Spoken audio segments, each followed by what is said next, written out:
Hello, everybody, and happy Memorial Day to you. Um, on on today's episode, we're gonna take a slight detour from talking about the classic cartoon studios as has just some interesting little stories have come out over the weekend in regards to the whole situation with Vic Mignogna in terms of some of the things we've been covering. Now, granted, I haven't talked a whole lot about you know the Vic situation. It's primarily just been people just for the umpteenth time trying to convince people why why we should believe them that Vic is this monster that they want us to believe he is. Okay, but there are a couple of interesting twists that happened recently within the past past couple weeks here. A couple of interesting stories that came out that they got to give some commentary on, as as initially reported on, of course, by Come Geek Some and Hero Hey. Um, so let me get to it then. The first story has been this little tit for tat rivalry between Ron Toy and a licensed therapist on Kiwi Farms. Now, for those of you who don't know, Ron Toy is the fiance of Monica Rial, one of Vic's accusers. You know, but as usual, no real evidence. So there was this, Ron, now the reason this all happened, of course, on Kiwi Farms is because Ron got banned from Twitter and therefore is now not able to go on Twitter. So he is, of course, going on to videos like Come Geekson's videos to comment.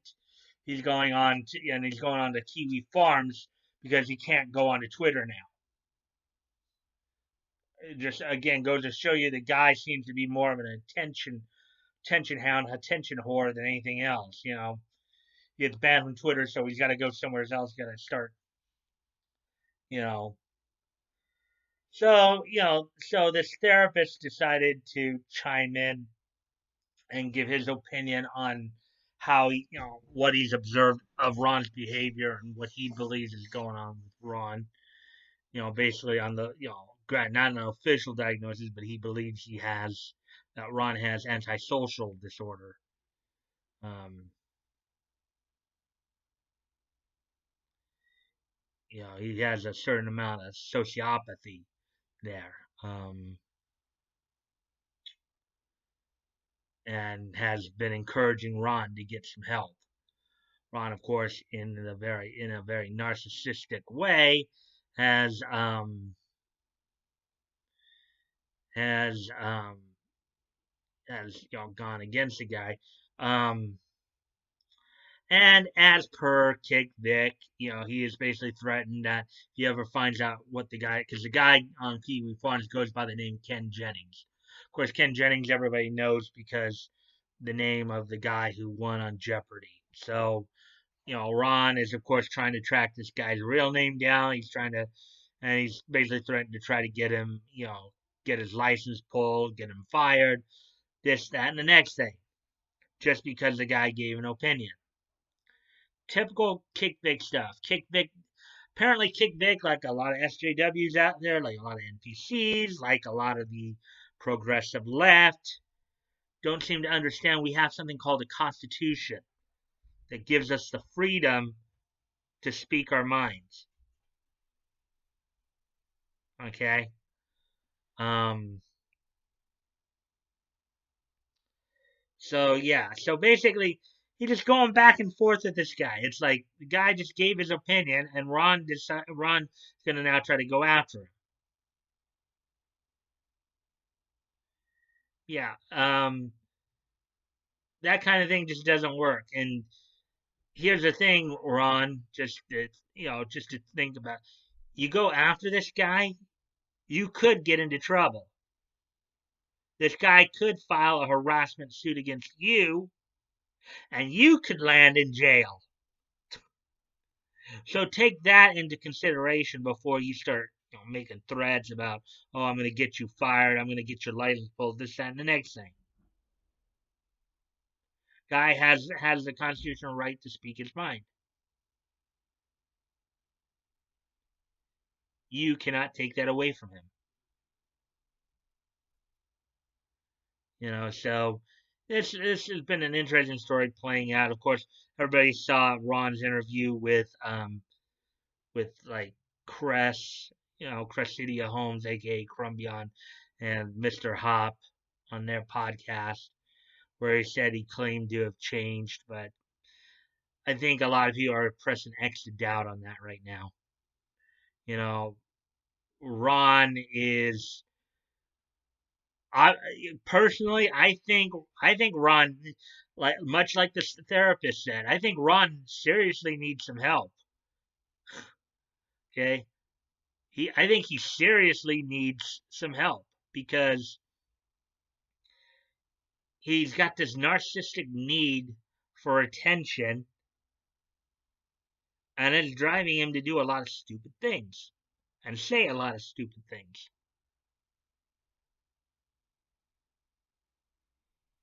He may very well need to be put into an asylum.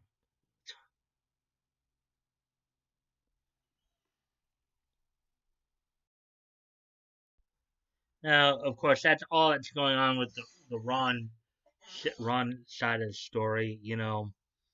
If any of you've been watching, like as I said, Come Geek Some's coverage, I know Hero I think may have said something. I actually Tug had Crumb on his stream a few days. Probably one of the few streams he actually has left up. For people to watch that.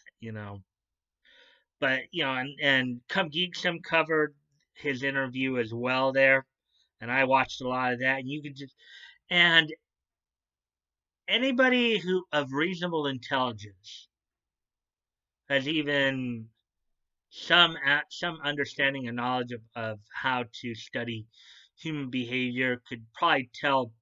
I mean, even I commented on Come Geek Some's videos in a couple of cases there where I had noticed that based on what I was observing from from Mr. Hop's body language, anything else, because Crumbion, of course, just had her avatar there. But from Mr. Hop's perspective, as I was looking and watching his reactions to some of what Ron was saying, it's like you could just kind of tell that he's like sitting there probably thinking to himself, "This is BS. Who does Ron think he's kidding?" I think everybody was like, I've called Ron at times a hyperactive chipmunk and a demented chipmunk because that's basically what he is.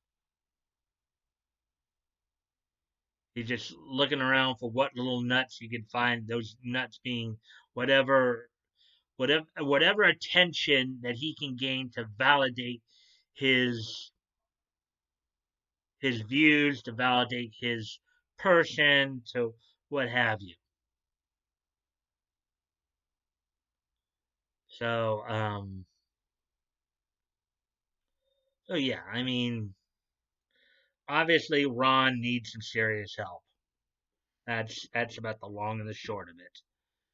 So let me move on to the other interesting story that happened more over this weekend, as first reported by Come Geek Some, and then, of course, today, Hero Hey also talked a bit about this. So there's one Twitter user, I think she goes by the name at Lizzie Haggard or whatever. So in the latest attempt to attack Vic's character, she decided to go after him as a Christian.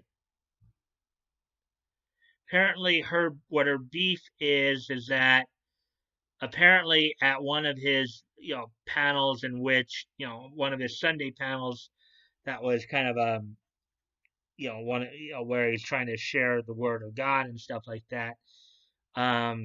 She apparently wanted to share a testimony and he supposedly didn't. Again, Again, no video evidence of any of this, by the way. No concrete evidence of any of this kind of. She supposedly said that she wanted to share testimony. He wouldn't let her. Um, and he basically told her that if she wanted to do something like that, she had to go do her own panel. First off, she's a staff member at a con. From what I understand, she was staffing the con at the time. But also, when it comes down to it, Vic is not really obligated to, nor any voice actor gets, for when they have a panel that's devoted to them, or when they're doing a panel, they're not necessarily obligated to give everybody the mic. Sometimes they might pass the mic when there's a question and answers. Now, again, we don't know the full context either. We don't know, because again, there's no video evidence to support any of her claims. And even as Hirohei pointed out, Vic is not necessarily obligated to just hand over the mic to just anybody. And also, as basically reported by both Kumgiksan and Hirohei, there's a lot of contradictions in her statements over the past year. She at one point, like back in 1718, was saying that she apparently went, and it wasn't like all of a sudden she changed her mind.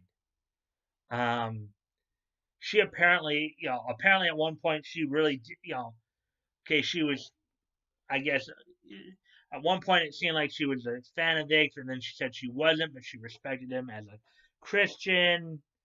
Um, to now, just saying how much of a jerk he is and how he's more of a cult leader.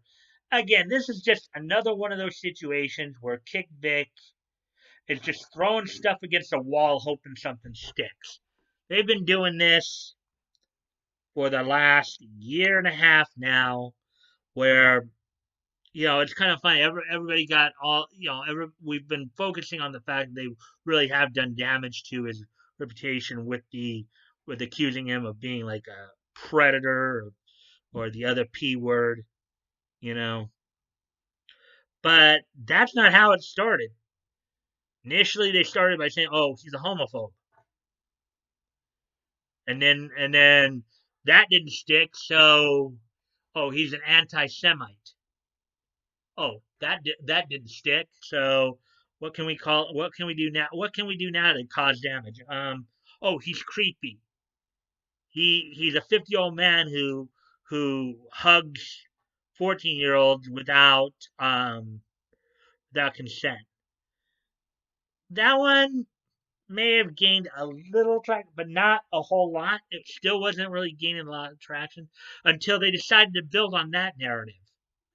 They decided to build on that narrative, and then we go from him being inappropriate with underage girls,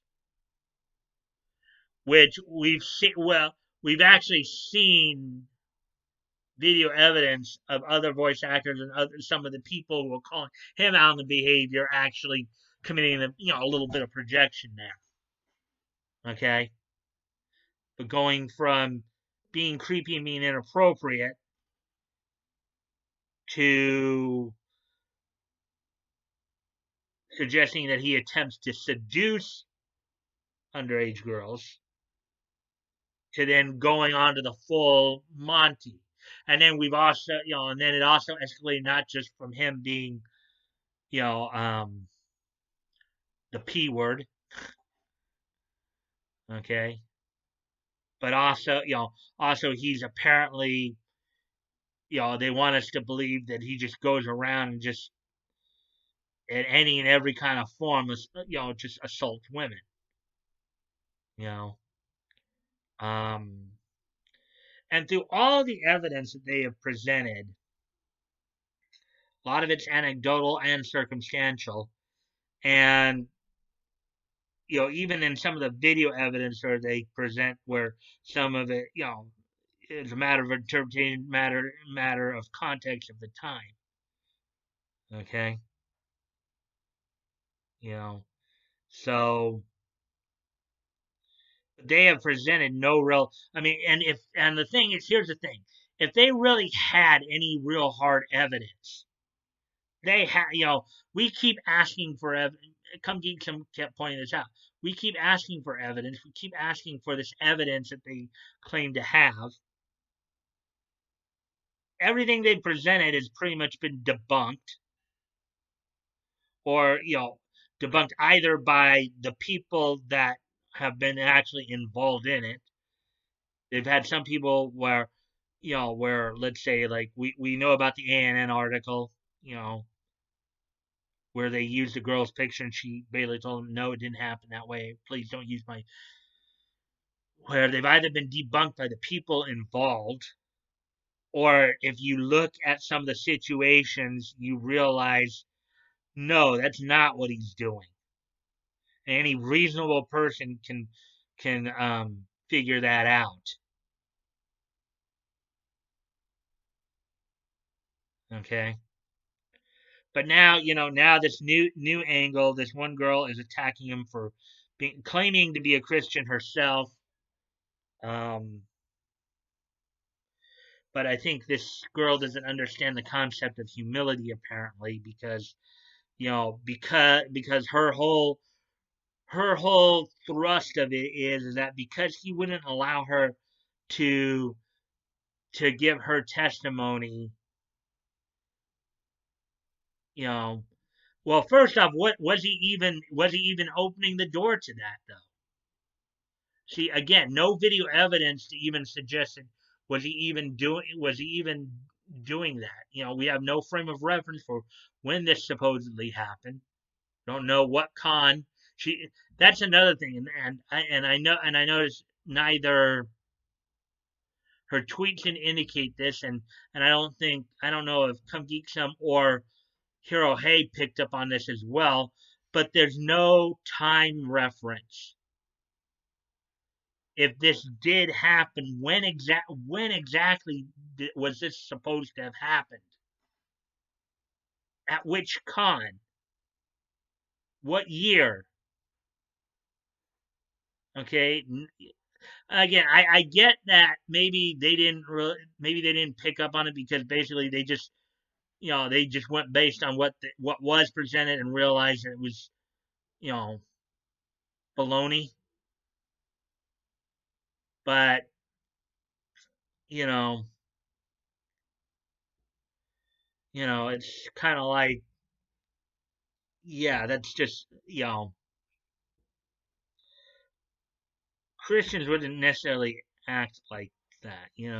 And I myself have interacted with Vic as well, and she even commented on this. That, yeah, he's nice to me. Based on my observations of Vic's behavior, the few times, he is not the kind of man that they keep trying to paint him to be. If anything, he's the exact opposite of what they try to paint him to be. And again, this all goes back to their underlying motivations here. They're not out trying to protect. They're not out trying to protect people from Vic. They're not out. They're not out there trying to promote the greater good. Okay, they have no hard evidence of him doing anything wrong. And as I was saying earlier, they just keep throwing stuff against the wall, hoping something sticks, which I think really speaks volumes as to as to um as to what their true motivation is. It's not about protecting victims. It's not for the victims. It's for their own egos. Vic is positive, and then they tried to dump on him. They did damage to him, and he still managed to somewhat weather the storm because he's had a lot of support behind him. You know, these people just can't stand the fact that Vic is more popular than them, people like him, and because he's not one of them ideologically, he's the enemy, and they can't have somebody who's not ideologically in line with them being popular, or even being more popular than them, or at the very least being popular at all. You know, they talk about wanting to heal the community. Well, they're the ones who picked this fight, and their claims keep getting debunked every time they put another one out. Because they think people won't go and try to find the information for themselves. No video evidence. No police reports. Okay? There's been more evidence to say that a lot of the claims may be false. Anyways, I've talked a lot about that stuff now. We're already over 20 minutes on this video, and but again, that's what the main crust of, that's what this part of the video is for, just talking about some of the main stories. Now, chances are, no, we're not going to have too many stories coming out about the Vic situation. We'll probably get some updates here and there, on more court proceedings. But in the meantime, a lot of these people are going to be trying. Now granted, I haven't been covering a lot of it lately, just simply because, the umpteenth time them trying to convince people um, that Vic is this monster they want everybody to believe is not news, it's rhetoric. And usually I might decide to comment on it if there's something more, like in today's case, Ron arguing with the therapist. That's kind of a unique twist. And this one girl attacking Vic over his Christian faith. That's another interesting twist. So those are, but hearing like LJ Montello or Underdog VT for the umpteenth time calling Vic a predator or the P word or what have you, or saying how creepy he is, that's not news, that's rhetoric. Okay, so with that, now let's move on to something a little bit more positive here. It's kind of funny. Tug recently commented on how I've been doing more positive, which is true. Oh, one more little tidbit too. As I said, I will be getting back to the cartoon studio profiles tomorrow. Um, I'll probably be doing harmonizing tomorrow. So I was going to do it today, but with these stories that came out over the weekend, felt I needed to do some commentary on them. So, anyways, let's now hit the next part of the video, which is this day in Nietzsche history. So today is Monday, May the 25th, 2020. So what has happened on this date in Nietzsche history in the world of anime, cartoons, comics, manga, pro wrestling? Well, we have a couple of things here. First off, on this date in 1995, 25 years ago, Warp Graphics released on the newsstands the 5th issue of ElfQuest Jink. So if any of you out there have ever read that comic, it looks like it's kind of a fantasy type comic, fantasy adventure type comic. But on this date, 25 years ago, ElfQuest Jink number 5 was set out on the newsstands by Warp Graphics, publisher Warp Graphics. And on this date in 2015, which was 5 years ago, on Monday Night Raw, among some of the things that happened, again, as they were continuing to lead up to the Elimination Chamber, on I guess the Raw, maybe just prior to it, here, the New Day in the main event of the night, the New Day fended off 5 tagging 10 other people in a 10-on-3 handicap match that they won by disqualification. Also on the card, Tamina beat Paige as she would as she get the upper hand in going up against Nikki Bella for the Divas title. In his open challenge, John Cena defeat would defeat Zack Ryder. Now, this Monday Night Raw, of course, happened at the Nassau Coliseum um, in Nassau, New York, on Long Island. So, John Cena retained his title, again in an open challenge against Zack Ryder, in which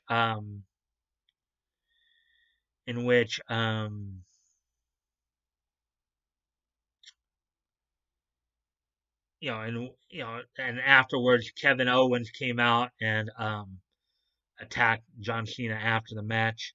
Um, in a match that in a couple of matches that would, of course, you know, give momentum to the guys leading into the elimination chamber for the Intercontinental title. Sheamus would defeat Dolph Ziggler, and Ryback would beat King Barrett. Um, Rusev beat R-Truth by submission, and then you had Roman Reigns and Dean Ambrose beating Seth Rollins and Kane in an opening tag match. So that's all what happened on this date 5 years ago on Monday Night Raw. So with all that being said now,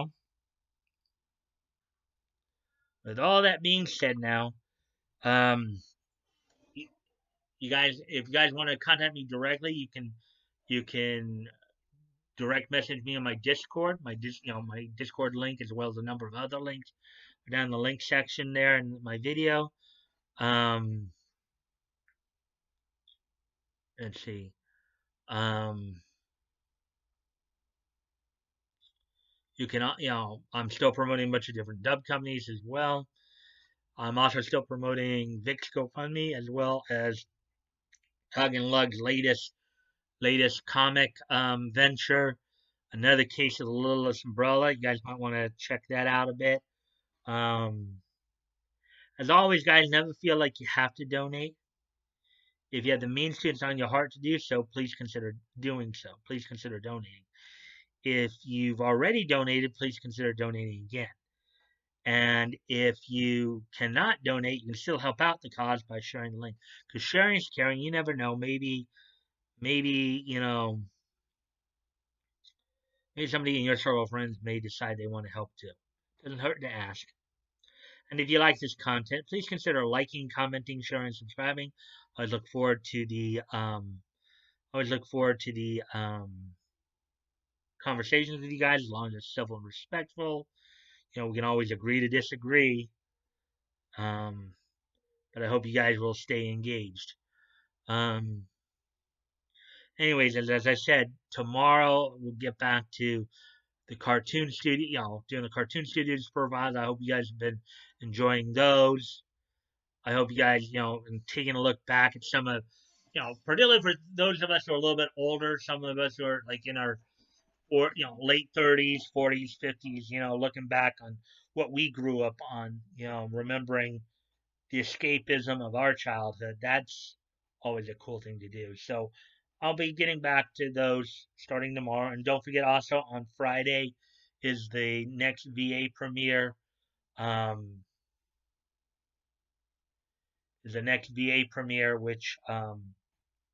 Which this week I'm doing Chris Kaysen, who is the English voice of Shu from Dragon Ball, in Funimation's dub of Dragon Ball, as well as Gluttony from Full Metal Alchemist. And even though I forgot to do this at the beginning, don't forget that you're on the mic. And I will see you tomorrow. Bye.